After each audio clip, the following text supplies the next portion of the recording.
Welcome to Trial to Triumph, hosted by Caleb Johnson, the show about leaning into life's constant testing on your way to realizing your biggest blessings.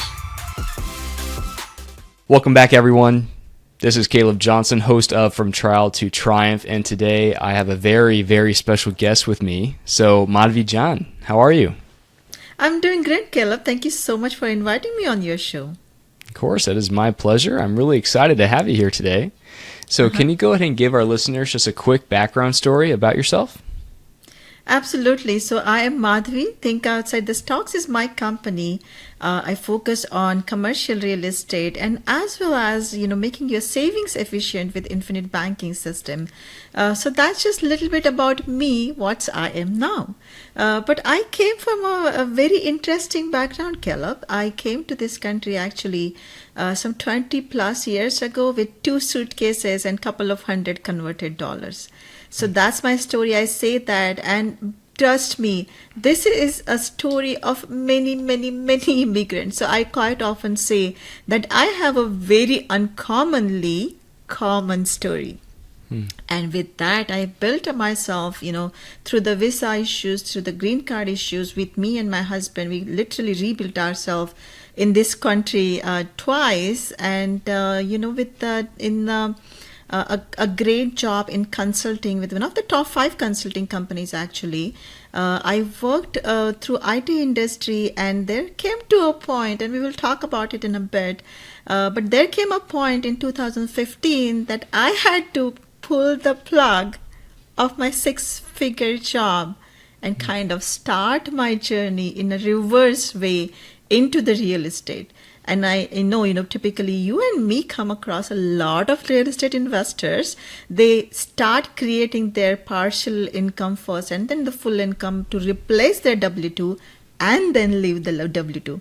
I left my W-2 and I started my journey into real estate in a reverse way. Wow. I'm sure that had some different challenges to go along with it, but it's amazing that you came here with only 2 suitcases and a couple $100s of funds. And what were some of your fears coming to the USA? It's a brand new country, so it's a completely different country. And then, people like me, we have a lot of learning to, just to get us understood through our accent, through our language, right? So I'll tell you a funny kind of a story. I did not have English as my first language.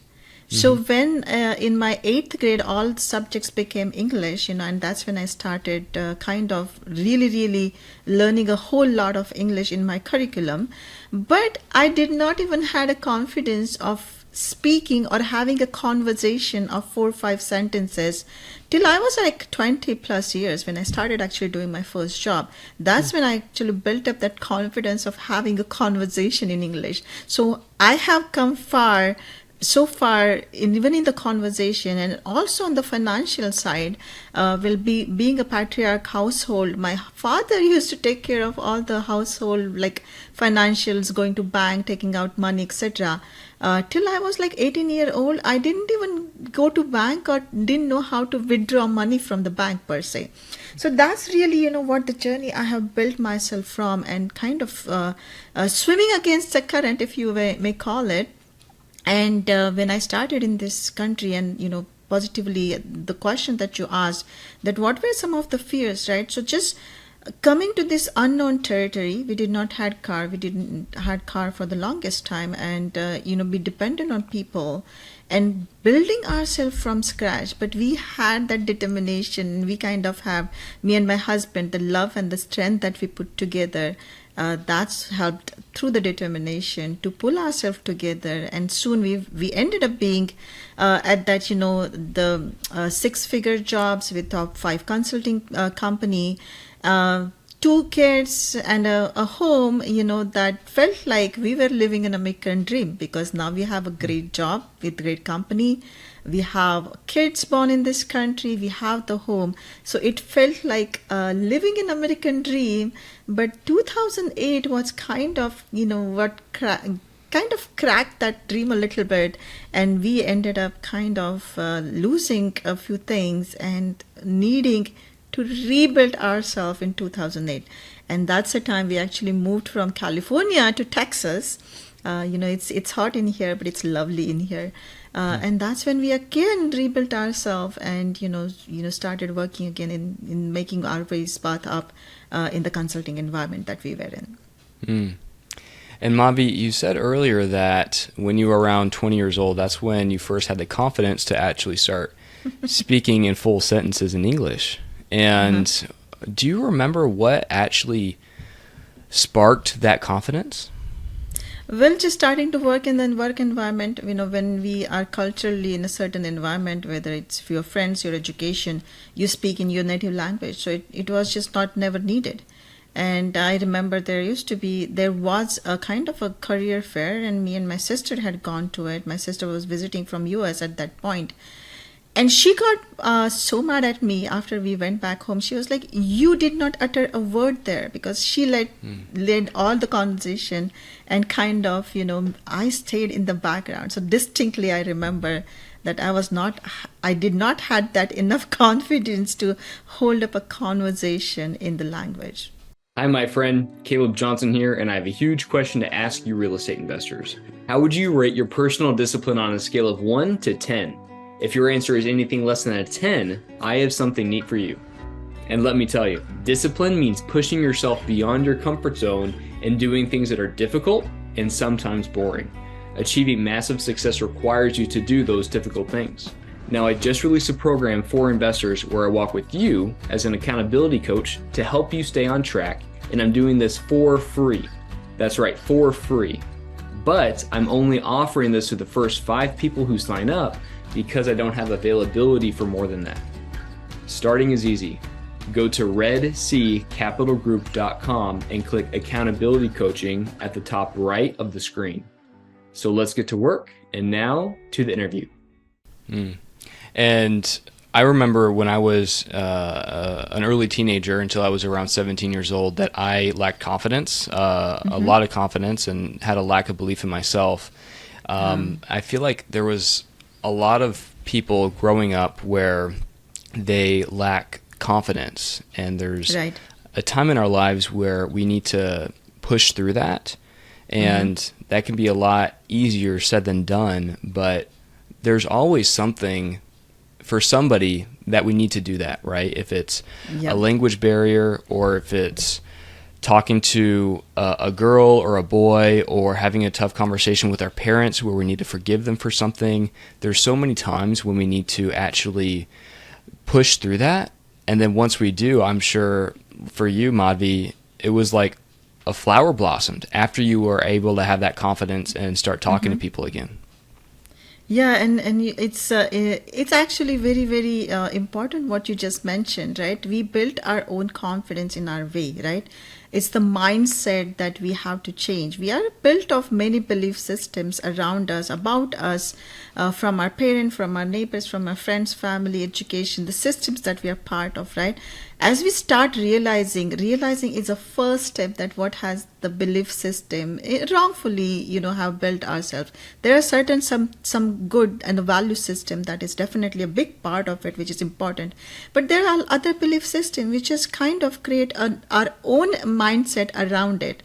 And now, being on the other side of it, I just, happen to say yes to things first. And I just say that I'll figure it out, So I do not question myself or challenge myself that, especially with that imposter syndrome, that, will I be able to do that? And I just say yes. I put my first foot forward, and incredibly so, I just figure it out. I learn a lot. I put my 110% into it. I learn a lot. But on the other side, it's really nice to be in that space for yourself. And once in 2015, you also sounded like you had a pivot in your career. And what was the reason behind that? So here's the thing. I mean, it's very interesting. The name of your show, Caleb, is From Trial to Triumph. And, I think one of the most incredible trial that I had is my health. So around in 2008, I started having this chronic health condition, and which kind of, started going up exponentially. And by 2015, there came to a point in my life that I would get up, get ready to go to work, and just collapse on the bed because I would have, exhausted myself from all the perspective, just taking a bath, putting my clothes on, and getting ready. And that continues to be my state even now. That chronic condition hasn't gotten away.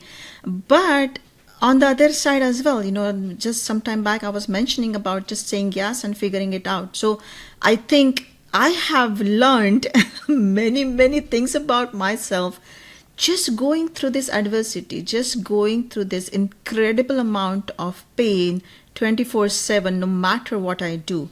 And I have realized that I have much more stronger mind than the body itself, right? So I constantly kind of go, it's not hand in hand. My body is here and my mindset is miles and miles ahead of me. So it's hard to kind of keep it marrying at most of the time, but incredibly, whatever I do, I give it 100% to my mindset. That's the mindset that I have had built. I did not know I had this level of strength, but the adversity is helps you kind of show your stronger face to yourself, if nobody else, that, hey, this is your strength that you never knew that you had.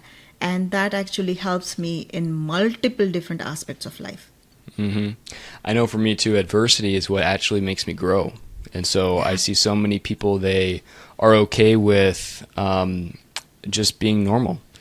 Once you're okay with just adequacy, then that's when you stop growing. And you actually, I see people in mood swings, because they are wrestling with themselves, and they say, Right.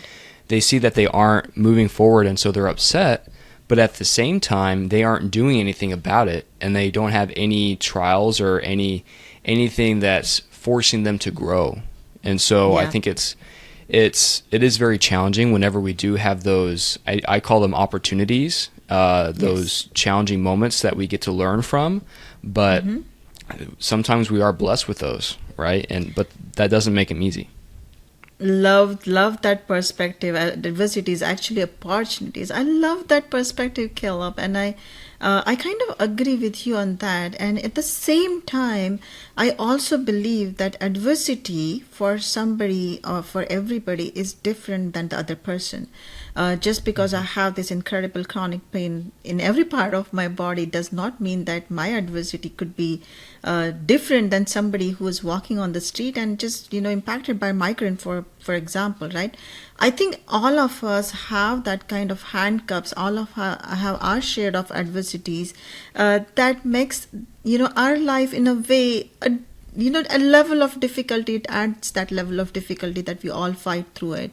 And more and more so when I think about people and what ties their hands with these handcuffs, and I see them struggling through their life and working in their world cultural W-2 jobs, I feel incredibly motivated continuing to do what I can do to make that impact in their life. So like, health has been my handcuffs. They have completely different handcuffs. It could be emotional, it could be, depression and anxiety, or it could be even, spending time with their loved ones, which they're not getting that time for. So whatever those handcuffs are, I feel that I am driven every single day to change that financial trajectory of that family. And in fact, I always say that I'm on a mission, and I get up every day and I kind of recite that mission to myself. And that mission, Caleb, is that I want to change the financial trajectory of one family at a time and thousands more to go, because we all have our restrictions, our adversity that we had to plunge through it. And when I'm talking about that trajectory change, I'm talking about that 2-degree change where, that 2-degree change in their flight path today will incredibly change their journey to completely different destination. And also, when we're on a plane and the masks come down, the flight attendant, what they tell us to do is, if we're sitting next to a child, first put the mask on ourselves and then the child. And one thing that stood out to me from your story, Madhavi, was that once you were able to help yourself, now you have this incredible passion and desire to help others. And I think Yes. that's why it's so important that we look into self-help and making sure we are happy with who we are. And then because Yeah. once we're okay with that, then we can actually start helping others. And that's when life can get really exciting. Yes, absolutely. You're spot on that, Caleb. Because the journey of creating the self-guided path first, and of course, there are mentors and incredible amount of people and friends that were part of this journey. But to start my journey as a passive investor myself first, learning through the thick fog of this incredible journey. So yeah, having building myself the path of journey of a passive investor, going through that fog, and now I can start helping others. So that's incredibly what the vision, the mission that I put in front of me myself every day, and follow that path. And Mavi, so pivoting a little bit to this infinite banking strategy. And that is one thing I have heard a lot about, and at the same time, I hardly know anything about. And from what I know, from my understanding, is that it has something to do with insurance. It's a form of diversification, potentially. And so, but I know you have more in-depth knowledge about that. So can you share with us just what that is? Great question, Caleb. So I talk about, this strategies, kind of a twofold strategies when it comes to think outside the stocks. When somebody comes and asks me that, what do I do? Or, if they're interested in real estate and, ask me about what is the other thing that you have in there. So infinite banking strategy, I kind of create two buckets, right? One bucket is we all are very familiar with, and you do a lot, you delve a lot into that, is the commercial real estate, especially multifamily. That is a real estate investing, right? So the investing is one path, but there is a kind of a less travel, people don't pay a lot attention to, is the savings path. And savings, when I'm talking about savings, is when we start building that kind of a nest, right, where we put the money away for our emergencies. If health emergencies occur or some reason we can't survive 2 to 3 months of expenses, we have that, I call it a sleep well money, put away into institution, and for the lack of better institution, we put it into FDIC insured banks, thinking that our money is not eroding there. But look at the equation there. That's the money that is going to give you interest, which is fluctuating. A couple of years back, it was less than 1%. Now positively, 5% plus. But it's fluctuating, number one. Number two, that you're paying taxes on the top bracket. This interest is going to come to your taxes. Now you're going to go and pay the tax bracket, which is the highest tax bracket on this interest, right? So that's number two. And number three, we think that, okay, it is safe, right? It's not eroding. It's safe in this financial institution. But look at where the inflation is. We typically have the money that's earning interest in these accounts is less than the inflation itself. So your net value, present value of this money is diminishing every year by year, right? So this is the three kind of a problem area of our savings that we don't pay attention to it, and I call it a lazy money in here. And the lazy money starts kind of creating that bigger and bigger chunk, where when it comes to say 50,000-60,000, and now we start looking at, okay, now this is an opportunity money where I need to start investing. But right before you invest this money, it's still sitting having these three problems in that financial institution, which is a bank, right? So this is the problem that we are trying to understand and solve. And before I actually talk about the infinite banking, I do talk about the problem area first, because before we understand the problem, we cannot understand the solution of it. So unless we realize the savings vehicle is a problem area, there is no need to solve for it, right? So now let's talk about the solution itself. Infinite banking. Why is there word banking in it? Because now we have to think like a bank. When bank, you give your say $10,000 to the bank. Bank takes that money, say give you 5% money back annually, right? Now they take this money and now they can leverage it to at least 4 more people at a varied interest rates from, and then we talk about kind of the spread when it comes to real estate investment, right? The spread is that's a cash flow that we can get from it. The banks create the spread. So if they're giving us 5%, maybe they're at 8 to 12% lending this money to at least 4 different people, right? So they kind of make 700% profit just from one single transaction times, say, 4, for example, right? So the concept of banking is the same. Now what you can do it, and using a vehicle which allows you to do that, you take the money that's sitting into the bank account, which is your emergency money or opportunity money, instead of you putting into the savings vehicle that is the bank, now you create your own banking system inside. The problem that we talked about is, first of all, that this money is sitting in the savings account and you have taxes on it. Inside this banking system, the infinite banking system is a tax deferred account. So you put inside this system, you start getting the dividend or the whatever that growth on that money every year. That is tax deferred. That means you're not paying taxes on every year, so it's not eroding. Now the fluctuations of the bank it has, right? The 1% one time, 2 years later is 5%.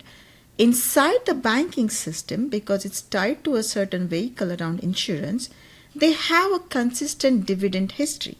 So this is not as fluctuating as banks.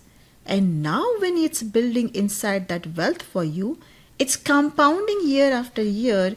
And that compounding magic, as Einstein says, that compounding is the 8th wonder of the world. The one who understands it earns it, and one who doesn't pays for it.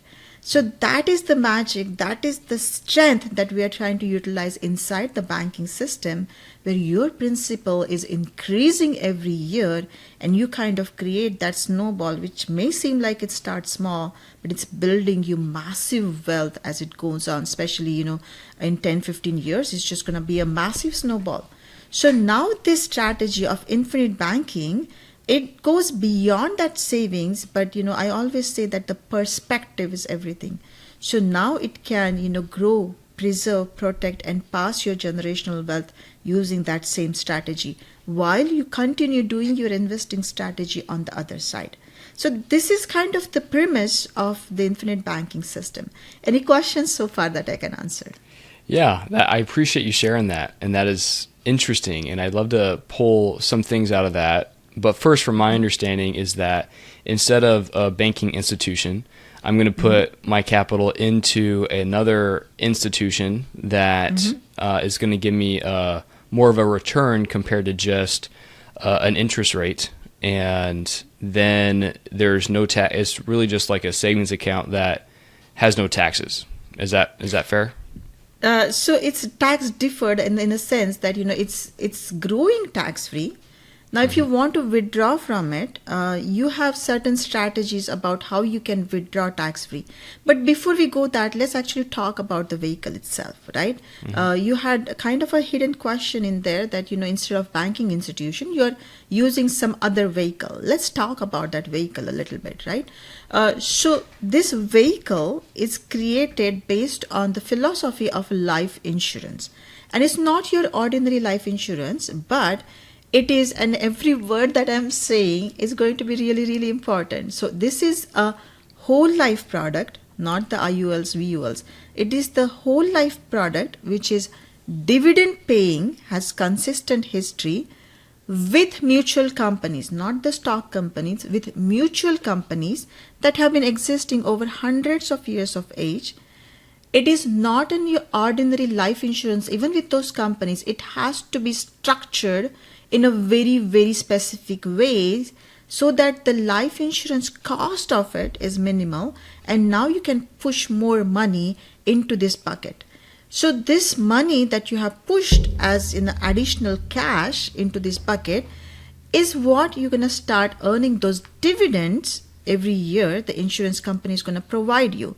So this is not kind of an interest, this is not kind of returns on your money, but this is a dividend for you being a part owner, mutual owner of the insurance company. So this is a dividend that's coming to you based on how much money you have. So say for example, if you have 5,000 sitting in the year, you will get dividend based on 5,000. If you have 100,000 sitting in here, you will get that dividend based on the 100K that's sitting that year for that particular for that kind of a system that you build yourself. So that's how the system needs to be very, very specifically structured whole life product with mutual companies, which have, by the way, never lost money, hundreds of years going back, even through Great Depression. So that's the system, right? So now let's talk about the advantages of it. So unlike your retirement plan or qualified plan per se, how they have the limit on how much you can contribute to it. And they also have limit on when and how you can withdraw from it. So whether it's your 529 plan, which is the education plan, or the retirement plan. Unlike that, with infinite banking system, you can create your own limit. You have a minimum and you have a maximum, and that can fluctuate based on how do you want to set it up. So you can now contribute to it without any limit or the limit that's set by you. It's growing inside tax deferred. So every year you're not paying taxes on it. You're not causing that tax leakages. Now when you want to withdraw from it, the way we kind of help you understand is to withdraw from it. You can withdraw cash from it if you want, but that's going to deplete that account. It's going to stop that uninterrupted nature of the compounding. So instead of you withdrawing from it, you take a leverage from it. And now you can take the money and invest into something else. So this money that you have inside, you have taken a leverage that is loan from somebody else. The money never came out. So this is compounding, growing inside year after year. And it can be also invested in, say, real estate, which is very conservative, risk managed investments. So the same dollar can do two different tasks in your strategy now. And this is why, Caleb, we call this as an and asset, because the money does not come out physically. It continues to grow compounded year after year. And you also can invest the same money at different places. So now you can contribute to it without limit. You can withdraw from it, or you can take the leverage from it for any reason, any purpose. You can retire per se at 55 and say, I want to withdraw from it and draw a retirement income. You can do that. You can access this money kind of a tax-free way using the leverage strategy. And now whatever is not used, and you have that death benefit which is associated with it. So this passes as an income tax-free death benefit to your next generation. So now the death benefit or the life insurance benefit of your life insurance kind of a value, which was supposed to be just death benefit that you would never see that dollars in your life. Now you can turn that, flip that switch, and now you can live your life insurance while you are alive using all these different advantages that I just explained. Wow. And what is the benefit that you're investing in these companies that are hundreds of years old, that are very well established? Mm-hmm. Now, what is the benefit to them for offering this advantage? Now, again, this is not an investment into those companies, right? So this is what we are kind of getting into the product that they have, which is a life insurance product. Life insurance product itself has two different kind of a stable benefits. One, that the premium does not go up. The whole life product I'm talking about, premium does not go up. And no matter when you die, you get that death benefit. So this is not your term life that we're talking about. We're talking about the whole life. So whole life gives you, say, if you start with $1 million death benefit, it will give you $1 million death benefit even if you at the age of 90, if you die at that age, right? As a characteristic, what it starts doing is it starts building what's called cash value after a few years. So we kind of overfund this life insurance product. It's not an investing again, but it's overfunding, putting more cash. And, my mom used to have this tin can when I was growing up. She would put the extra cash in that can, and the can kind of would get filled up. And then she will use that money to buy something, some appliances or something, or just for emergencies, right? So this is exactly what it is. So you fill that life insurance bucket with as much cash you can put in. And because you have cash in there, you're getting dividends from these companies, because now you are kind of that mutual partner with the mutual companies. Their advantage is that they have this life insurance on you, and they have, multiple other people, and they kind of use this money at a very safe asset classes, right? In terms of mortgage-backed securities and stuff like that. It's a very, very secure kind of involvement that they have for these assets. And that's how they grow their money. They are not tying this particular assets into stock market per se, right? And when they are providing you that dividend, your cash value keeps on growing. So that's benefit for you. And if you want to kind of borrow from it, you can go to the insurance companies and ask them that, can I borrow from you? And this is, similar to the home equity loan. If you are sitting, say, for example, in your primary home, and if you have, say, 200K equity into it, do you have to sell the home to access that equity? No. You go to a bank, say that, give me a home line equity credit or something like that, and you access that equity without actually selling the home, but you may just pay, interest only portion, or, whatever that loan that you have taken from that institute, and whatever way that you plan to pay the bank for that, right? So that's exactly how it works.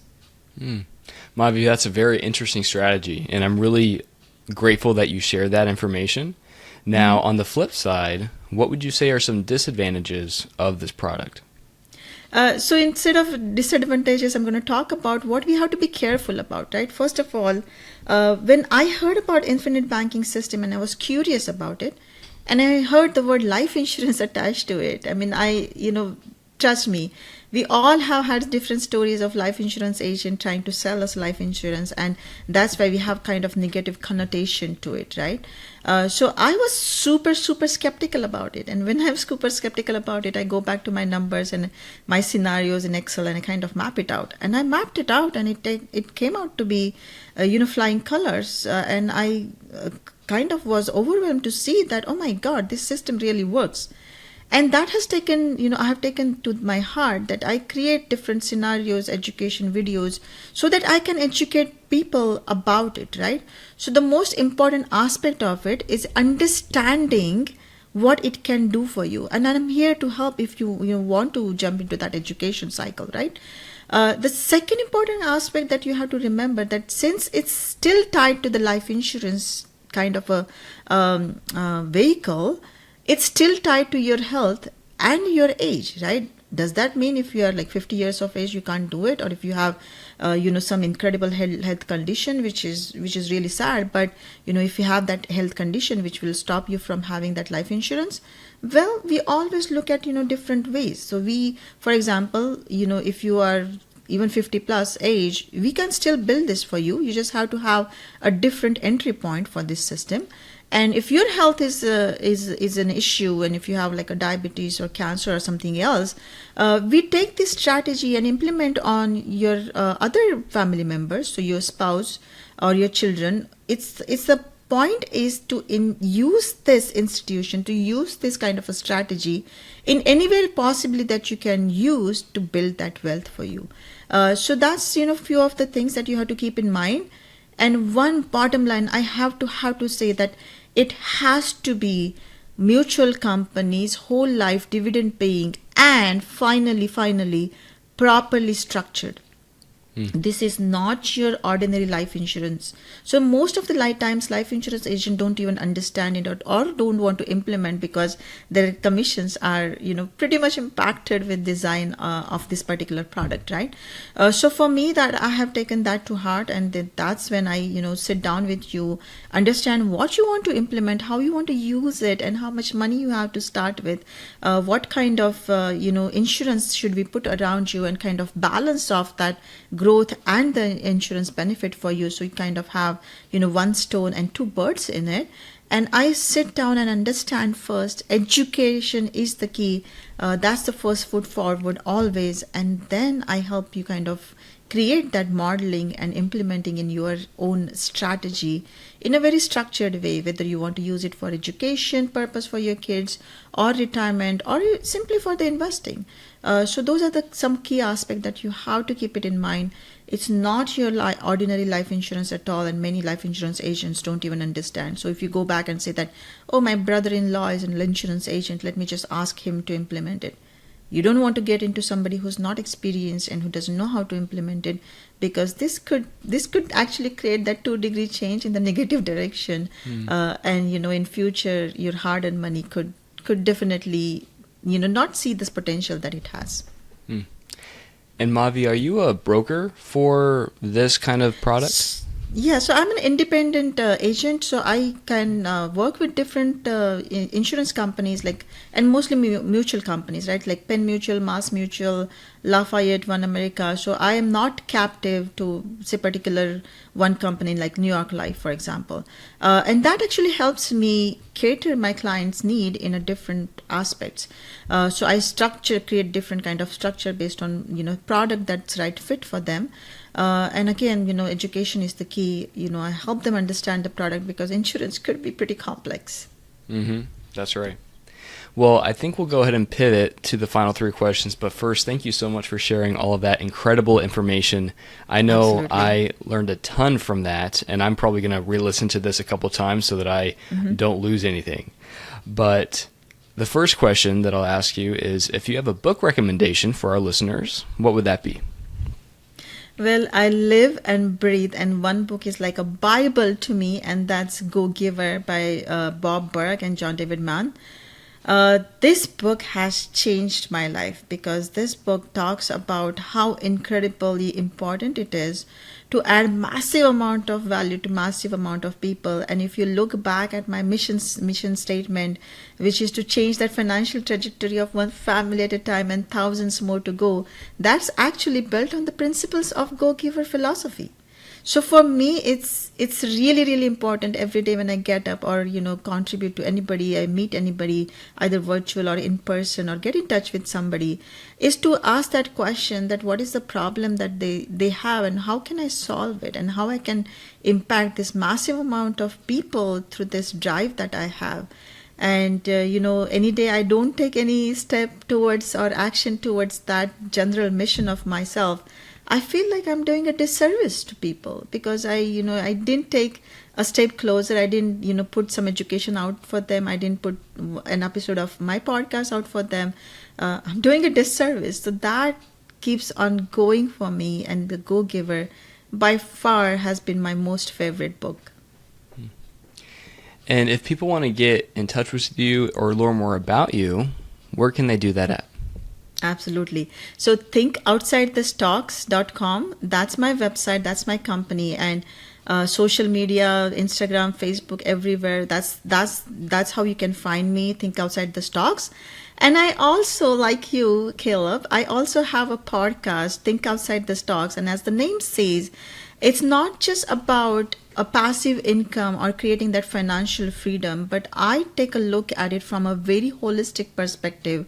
And I kind of say that's an eagle's eye perspective, to grow, preserve, protect, and pass your generational wealth. And that's when I build all different kind of asset classes, industry experts, investing, infinite banking, taxes, lawyers, so that we can add that little bit of value. And on that podcast show, I also ask these experts, how do they think outside the stocks? So I and the listeners can learn from their blueprint, that what they have created in their lifestyle. So Think Outside the Stocks podcast, it's a great way to start knowing me. It's almost like having a conversation with me there, and all those areas that I mentioned. That's great. And Madhavi, the last question is, if you can share one final thing with our listeners that they can take away from today's show, what would that be? Oh, great question, Caleb. So I always say that, sometimes what happens that when you listen to podcasts like this, you learn something new, and infinite banking probably would be that one new thing that you learned about it. When you see something new and it has 100% importance for you that day, that moment, the next day the importance reduces by 50%, and the 50% more the next day, and so on and so forth. So if you find something that's important, something that's new, you got to take that first baby step to at least learn about it, educate around it, and get that strategy in your financial structure. So I always say to people that the best time to start taking that baby step, that one action, is not tomorrow, it's not even today, but that right time is now. And if you want to actually take that right step, I have a link and a special gift for your listeners today. If you go to bit.ly/infinite call, that's where you get actually 1 hour of strategy session with me, so you can start knowing, educating, and building this infinite banking strategy for yourself. But other than that, if you want to just get in touch with me, thinkoutsidethestocks.com, you can schedule a 15-minute call there. But this 1 hour strategy session, by taking that one small step right now, will at least build that momentum for you. So I will leave your audience with that thought, that last parting thought, that the right time to take an action is not tomorrow, not even today, but right time to take the baby step action is right now. And I'll link that in the show notes, but I think it's so important that whenever we have something that we need to take action on, it actually says that in the Bible, where if the Lord tells us to do something, then we should do it then, not wait, not hold off and let me go make dinner first. The Lord says, let the dead bury their dead. And so we're supposed to follow him when he asks us. And so, like you said, Madhavi, take action now, not just wait. So thank you so much for being here. I really enjoyed this conversation with you, and I'm very grateful for your time. So I hope you have a great day. Thank you so much, Caleb, for having me. It was an incredible conversation that we had. And to the listeners, thank you again for tuning in. We'll catch you next time. It's time to grab your victory. Find us on the web at redseacapitalgroup.com and follow us on Instagram and Facebook at Red Sea Capital Group.